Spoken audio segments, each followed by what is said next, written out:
Good morning, friends. Today I will share one beautiful tips to you how you can make your goal achieve and how you can be successful person. So I generally follow the fundamental of magic.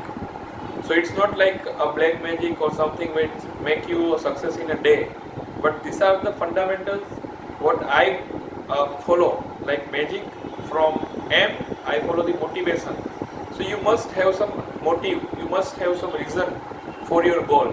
Your why should be clear why you want to achieve something. The second word is A. If you find the magic, there is A. In A, it is your attitude. So for the perspective, if you have some problems, if you are going through some any blockages, your attitude makes the difference. So if you have a winning attitude, if you have a positive attitude, it makes a lot of difference. The third thing, that is G. G is for a giver's philosophy. You have to be a giver. You have to have a gratitude. If you have something, you have good friends, if you have a good team, you must gratitude for them.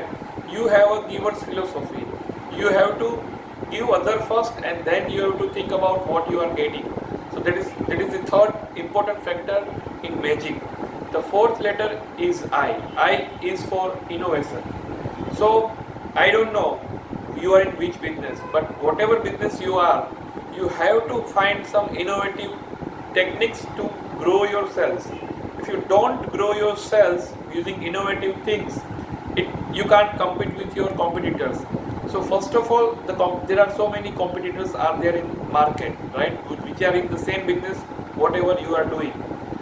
To overcome the competition and to make your stand out from the market, you have to have some innovations in your sales strategy.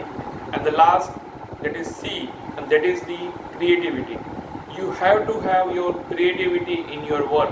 Whatever you do, it is your visiting card, it is your templates, it is your flyer, anything. It has to be creative. That's the magic I follow for the success.